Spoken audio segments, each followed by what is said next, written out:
there. So anyway, so that's where he wraps up. So he talks about, he says, I died, and behold, I am alive forevermore. That pretty much identifies Jesus, doesn't it? I mean, I don't know that we have any record or claim necessarily, of someone else in there, but alive forevermore. And I have the keys of death and Hades. Okay. And we may have gotten into that a little bit last week, but I don't know. What do we think it means to have keys? What do keys do? Unlock doors, lock doors. I mean, the keys work both ways. It means that whoever the key holder is, has the authority. Okay. I mean, I think that's the image, that's here, is that if you've got the keys, you've got the authority over whatever those keys, whatever those keys do. I think in Revelation 20, we see the angel descending with the chain and the keys to the abyss, where he's going to bind Satan for 1,000 years. Okay. So that key is to the lock to the chain that does the binding. Okay. So it means that he's got the authority over physical death and Hades, the place which temporarily holds the immaterial parts of the unbeliever. And I think we talked about that last week a little bit, as far as, I think we were talking about the difference between hell and Hades. And, I think let's pretend we didn't. Okay. Because people get confused over the terms. Hades and Gehenna are really just the place of the dead. It's not hell, because hell was made for Satan and his angels. Okay. Now people end up in hell, but that's not where the dead, not even the wicked dead, are right now. And if you read Luke 16, I think it is, and it talks about Abraham's bosom and talks about the rich man and Lazarus. You all need to go home and read it. It's a cool story. Anyway, so the rich man's the wicked guy. He had everything in life. That's why he was a rich man. He had everything in life, but he did nothing spiritually with it. And he ended up in Hades. Okay. Which is, Hades is divided in two. And then you got Lazarus, who had nothing, he used to eat the scraps of everything and all that. And he's in what's called Abraham's bosom. And that'd be the good side. Okay, so you got the good side, the bad side, but there's no joining of the two. There's no switching over from one side to the other. He tells Abraham to have Lazarus just dip his finger in some water so that he can touch it to his lips, because he's so parched. But then the rich man also says, send someone up to my sons, to tell them about this, and then what did Abraham say? It says, if they didn't believe, Moses and the prophets, they're not going to believe if I sent an angel. Roger. Gene, what strikes me about this story is that the rich man still thinks he's in control. Send somebody up there. Exactly. Yeah. Yeah, he thinks, not good point, great point. In fact, he thinks that he can direct what should happen, what could happen, or I've got the best advice in the world. But anyway, but that's where Hades is. So that's what Jesus is saying. I have the keys to over death and Hades. So, and then anything ends up in hell, and then hell gets tossed into the lake of fire. And pardon? Yeah. Rich man can see Lazarus across the chasm. I probably so, but I don't know. Yeah. I don't, yeah. And so the question comes up, is that a parable? Is it a real story? Some say it's a parable, some say it's a real story. Are you, what's that? Hey, Gene. Who said? Hey, Gene. Oh, yeah. go ahead. You were talking about keys being authority, keys being control. I find it interesting that here in 18, he says, I have the keys of death and Hades. In Matthew 16, Jesus says, I will give you the keys of the kingdom of heaven. And whatever you bind on earth shall be bound in heaven. Whatever you loose on earth will be loosed in heaven. So he delegates the authority in Matthew 16. He takes the ownership for death and Hades in Revelation 1. Right. And in fact, I've got that one here because I've got other places where the Bible talks about having the keys. So it's not an uncommon thing. The keys mean something. Jesus can talk about it. The Bible writers can write about it, and that people probably understood what he was talking about. Because we have in Matthew 16 there where he says, I will give you the keys of the kingdom, okay, of heaven, and whatever you bind on earth shall be bound in heaven, and whatever you loose on earth shall be loosed in heaven. Therefore, we have Peter being assigned as the first pope. No? Oh, that wasn't that, huh? Well, that's what the Roman Catholics think, is that he was given those keys, and that they say that's where Peter became first pope. All they're saying is that the apostles have the ability or have the authority to, forgive sin or to keep people or not forgive sin. It's not the popish kind of thing. Were you going to say something, Roger? I saw you pull the microphone over. Yeah. I think in that Matthew passage is where we as pastors recognize the office of the keys, because we forgive sins through Jesus Christ, not through ourselves. Right. And that would be the same. Well, it's there's two different times, because you've got Matthew 16 there where he's talking with Peter and the disciples. And then you also have John 20 when they're in the upper room. I think after the Passover. I'm losing track of, well, it's got to be late because it's in John 20. So there's only 22 chapters, 21 chapters, whatever there is. So it's at the end where Jesus appears before the disciples and says the same thing. I don't know that he uses the keys language. He may, I don't remember, but he gives them the authority to forgive sin or to retain the sin. Pastor Kelly, microphone. Hand on the little, there you go. Joy had a good friend. She was from the Calvary Baptist Church. And she asked Joy if she could come to church. And Joy invited her, of course. And when the pastor pronounced the office of the keys, I forgive you, and so forth, she went back and all of her friends jumped all over and said, only God can forgive sins. He can't forgive sin. So they misunderstood the whole thing. Right. But that authority is given to all of us as Christians. Whosoever sins you admit, they're remitted, who retain or entertain. But she never did come back after they jumped all over. Right. Because they would never teach John 20 that way. That if anything, they may say, well, that was for the apostles. The apostles could do that, but that's not for today. But well, any of you pastors here in the room, or even the deacons, when you do the same thing, it's by the authority of and in the stead of Jesus Christ. It's a delegated authority. That's in there. Yeah.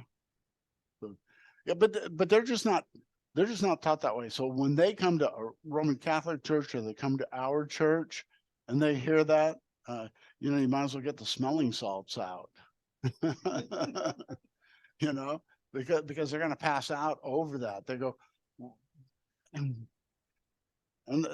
there's so much bad feeling about the Roman Catholic Church among a lot of Protestant churches, especially more of the evangelical independent ones, because they have no liturgy, they have no icons, they have no they have no altar, they call it a table, You know, I mean, they're so far, because what they say is the Roman Catholics did that, so we can't. The Roman Catholics did that, so we can't. And, you know, during the Reformation, you know, Luther, you know, he tried to separate the bad teaching from good teaching, but he didn't so much go into, you know, the liturgy or how that was carried out.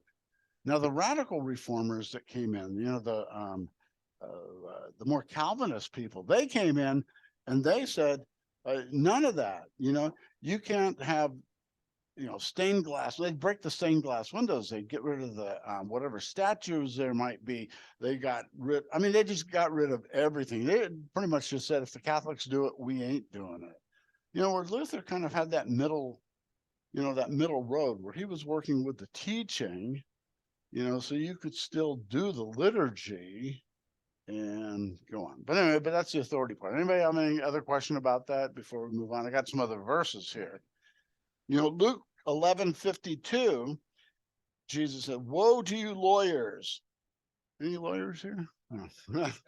I just want to make sure if you were, you heard the woe to you lawyers. For you have taken away the keys, for you have taken away the key of knowledge. You did not enter yourselves, and you hindered those who were entering. So he's talking about other people who have usurped keys and did something to lock people. Now, when he's talking about lawyers, he's talking about like the Pharisees and the Sadducees and, you know, those kind of lawyers who were interpreting, you know, religious Jewish law. But again, it's just that language of the keys was probably pretty common. In Revelation 3, verse 7, he says, "And to the angel of the church of Philadelphia, write the words of the Holy One, the true one, who has the key of David, who opens and no one will shut, who shuts and no one will open." You know, so when he's talking about the key of David, he's talking about the throne of David. You know, in Revelation 9, he says, "And the fifth angel blew his trumpet, and I saw a star fallen from heaven to earth, and he was given the key to the shaft of the bottomless pit." So whoever this angel is, you know, like that he was given the key to the shaft of the bottomless pit. Anybody know what a bottomless pit is? I need to carry my props around with me. Yeah, it'd be like a toilet paper roll thing, wouldn't it be? I mean, a tube, a bottomless pit, and nothing out the other end. Probably not what they meant, but I always look at it that way. You take it like a paper towel tube, you know. Well, that'd be a bottomless tube, wouldn't it? Hole so deep you couldn't measure. Well, I'm sure that's what it means, but you got to understand how my mind works.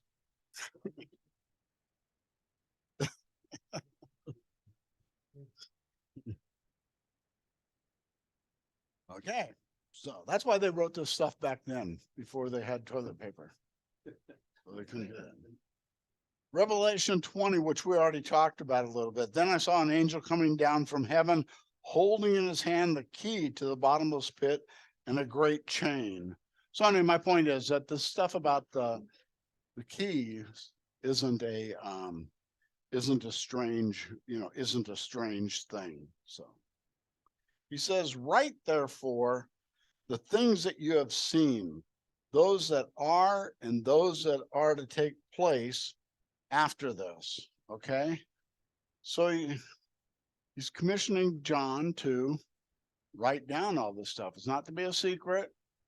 He wants it written down. We're going to see that it's going to go out in letters to the individual churches. You know, Revelation is it's two kinds of letters. The book of Revelation is a letter to the churches, and in the midst of the letter to the churches are individual letters to the churches. So I haven't quite figured out, because I don't think that it says, did everybody just get the book of Revelation and they had their letters in there, or did they get a second mailing that was also a letter to them individually? Because even there, he says to share the letters. So, think so? Said CC at the bottom, Laodicea, Philadelphia, Smyrna. See, Ray thinks like me. Ray's crazy. Yeah, it doesn't say, but he says, write therefore the things that you have seen, those that are and those that are to take place after this. Very little is given in a lot of Christian teaching about the present and about the past. Everybody wants to project everything into the future. What's going to happen in the future?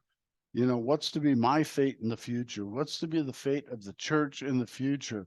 What are the coming events that are going to lead to, to the end times, the last days, however you want to do them, but God's talking about write down about the past, write down about the, the things that are to come, because God sits above time. He sits above, he sees the whole thing as one thing.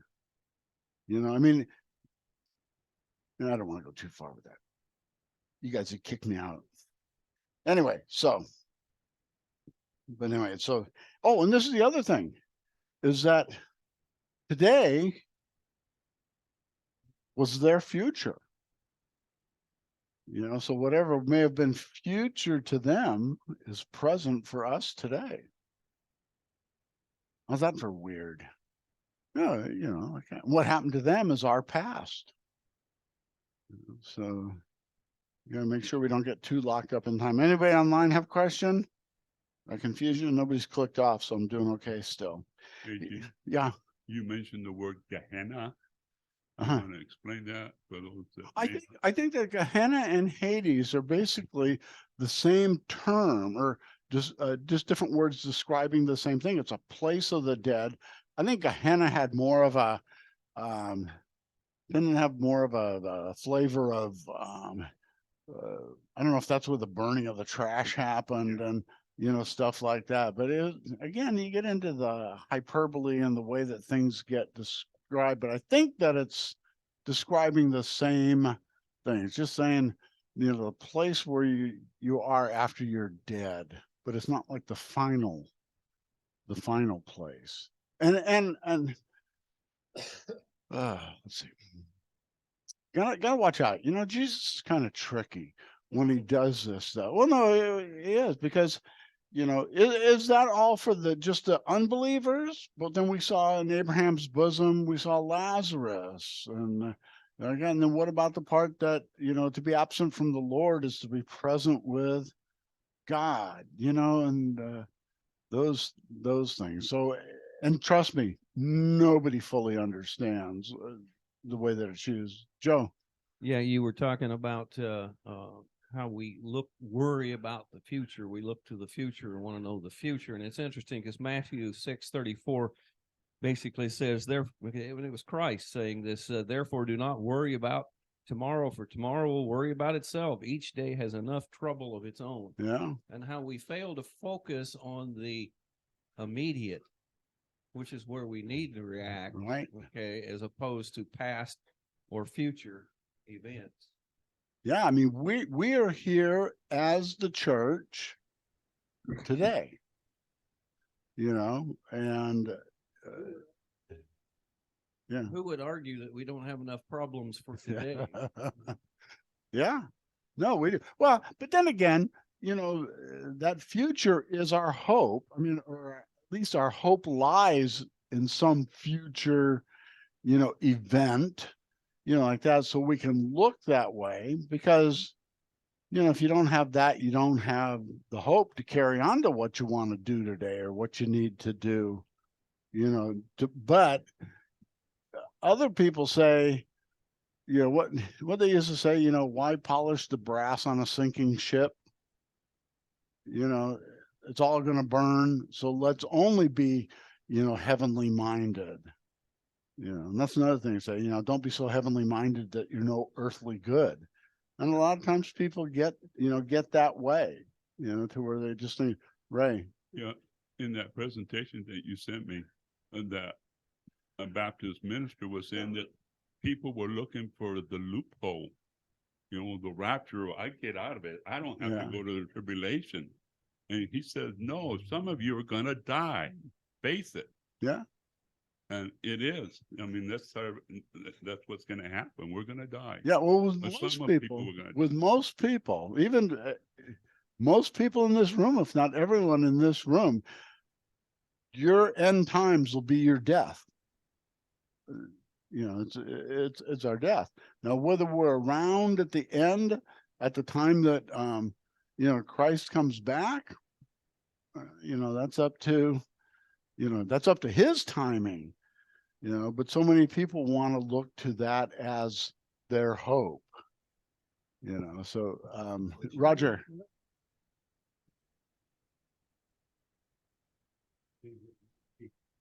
Suppose that at this point Jesus was predicting the growth of these churches. I hadn't thought about it that way, but that's a good point, because when he's talking about the future, I mean, he may be extending it out just a generation or two about what they should look forward to in their future. And I think we may have discussed this during the introduction period, you know, was that some people view you know, the letters to the seven churches describing what these individual churches were like, what problems they had, what good things they had, and like that. Some other people look at it as stages that the church goes through. You know, I can't quite figure that one out. But then other people think of it as progression to where it's for where he's describing its churches of all times and all places, and you know, we just don't know because he doesn't say. You know, and I think that when you actually read the people that come up with the different theories on it, you can see where the weakness is in each. You can see where there's a strength. You can go, yeah, that does make sense. But then you look at another part and you go, you know, that doesn't. You know, like that. I think what you're saying there is probably as close as we're going to get, is that he's trying to tell them, this is the future. This is what you need to do to expand in these tough times being their tough times. Now we can apply it to us, you know, to ourselves, but that's just an application. It's not because it's written to us, you know, like that. So good point. I'll look into that a little bit more. So,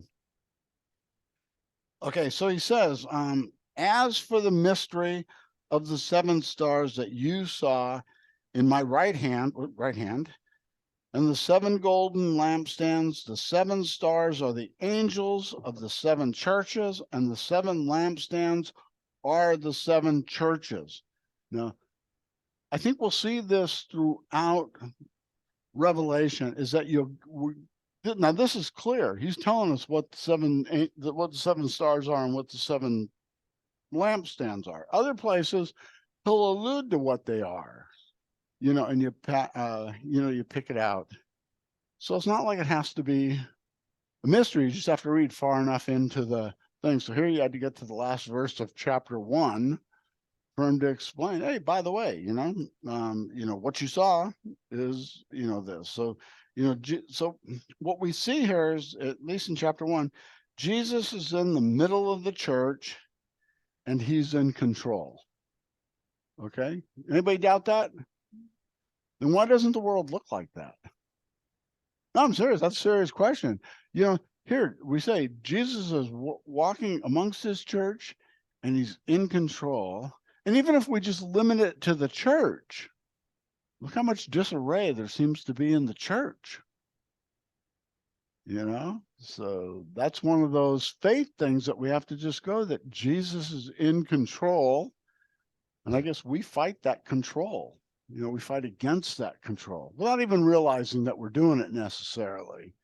You know, because I think everybody that causes trouble in a church, myself included, I'm sure at the time that we do it, we think that we're doing what's in the best interest of the church. Yeah. Yeah. In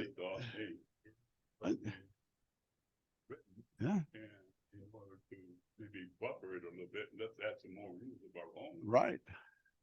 You know, that's the thing with the Pharisees and the, you know, the tax collector when they go to pray and we go, huh, that Pharisee is such a jerk.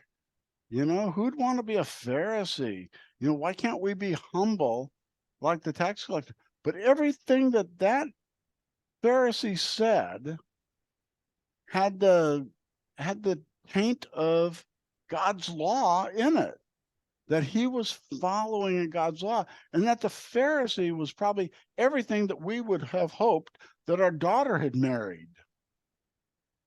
You know? I mean, he's a fine, upstanding guy, follows the rules, you know, works hard, does all this stuff, made something out of himself. But it turns out he's a jerk. With who? Yeah. That they say, okay, this is God's rule, but we're gonna, not only do you have to do your penance, you also have to do your whatever they assign you, to say 10 Hail Marys or 5 Our Fathers or whatever, and then you can go. So you're saving yourself. Right. Because what God did, Jesus did, is not enough. Yeah. But on the other side, to do the other side, is so many of our churches require nothing to make up for your sins. Not even to go to say you're sorry. You know, Lowell, I'm sorry I, you know, did this against you. You know, I was talking behind you. We don't even require people to do that. You know? And I mean, I shouldn't say we, but I'm saying a lot of Christian churches don't because the Catholics, you know, because the Catholics require this. We want no part of it. And when we say no part, we mean no part. You know, you think about penance. You know, I would think that there's a part of doing penance that makes you think about the sin that you did. You know, and maybe I don't like doing penance, so maybe I won't do the sin anymore. Yeah. I'm not standing up for either side. I'm just saying. Saying, okay, for what you did, 5 Hail Marys and 1 Our Father is gonna clear you. Don't worry about it. You're forgiven. And then you go to receive communion. Whereas maybe somebody else did the same thing, and they say, well, no, you have to do 10 Hail Marys and 1 and 2 Our Fathers. I'm not saying that they handle the system correctly. You know, we used to, and I don't know if we'll ever get back to it, but when we used to do the passing of the peace before COVID, you know, the idea of passing the peace was that, you know, if Dave and I shared a property line that we were always arguing over, and we were like the Hatfields and the Coys, and we were shooting across the property line at each other, and then you show up at church together, you know, the idea of passing the peace was that when I went to Dave and I said, Dave, I take responsibility for my, you know, the way I handled that situation, so that we can take communion together. You know, that's what that was all, you know, for in the beginning. And then nowadays if a church does, because even, you know, evangelical churches, they do it while the music team, the worship team is getting off stage and the pastor's coming up stage, they go stand up and greet one another. And that's just howdy, we ought to do breakfast later, you know, like that. But even in passing of the peace, the way that we used to do it, it was still just, hey, I haven't seen you for a while. How you doing it? But you know, if the guys we've had a problem with sitting on the other side of the church, you were to walk over there. That's that thing with Peter, you know, put your offering down on the, you know, if your brother has something against you, leave your offering at the table and go make up, you know, up with them. So, you know, what the Catholics are doing, that's kind of halfway. Denny. Yeah, a little bit ago, I wanted to comment too. So as us kind of leadership positions in the church, we don't want to act like the Pharisees. Something else we have to guard against is being judgmental. Mm-hmm. Because judgment is mine alone, saith the Lord. But it's awful easy for us to slide into that temptation, right? Of judging Definitely, others, because they're not in our room with us or whatever. I shouldn't even say in the eyes of God. I mean, it's just that each of us are somewhat of a scoundrel in our own way. You know, it's that saint and sinner thing, you know, that we have, you know, that we're fully justified before God, but we're still sinners. We still have that old man that we, you know, that we fight. And we have to realize that, you know. So I'm trying to think in my head how we got on. Oh, because why does it seem like there's so much turmoil in the church if Jesus is in charge? Well, he's in charge, and he's in charge of all that, you know, all that turmoil. So we're gonna say something, Pastor? Well, we'll finish up with this, okay? It's a good question, but that's really what Revelation's about. As we talked about, as you got in the introduction of Revelation, there's going to be this battle. Well, I'm sorry. There's going to be this cosmic Mhm. battle, right, between the church and Mhm. evil and the devil, and this is to give us comfort that during this time we persevere, endure, Right. and often that's with brothers and sisters in Christ within the church, as we're there together, we're in it Right. together, knowing that we have the victory. Still got devil's still getting his shots in. Right. And that, you know, and that's also part of the thing. If I went to Dave and I'm, you know, and I'm,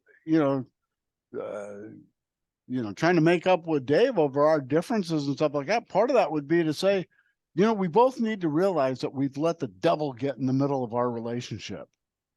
You know, that way, that it's not just, okay, I forgive you for being a jerk. You know, because that's probably not the way to do it. But I mean, to do that, but to say we need to recognize that we let the devil get in the middle of our, relationship. So anyway, if you take anything out of there, is that Jesus is in control. Okay, it's time for us to end that. Next week, we'll get into chapter 2. And we're going to handle chapters 2 and 3 in a little bit more of a block form, like that. My notes probably won't be the verse by verse with that. I got some maps, I got some charts, I got some stuffs like that. And we'll talk about, because he's writing to the 7 churches. And I was telling Ray, because the guy that Ray references that he's been listening to that I gave him, like he handles each week one of the 7 churches, and a lot of people do that. Now we may only end up with one a week, but that's not because my lesson plan's so long. It's just because we talk like we talk, which is good. Okay, but it's just the idea that we don't want to lose focus of the 7 and be so much on the one church at a time, because the 7 are together like that. Okay, like that. So where did hang on. I'm going to turn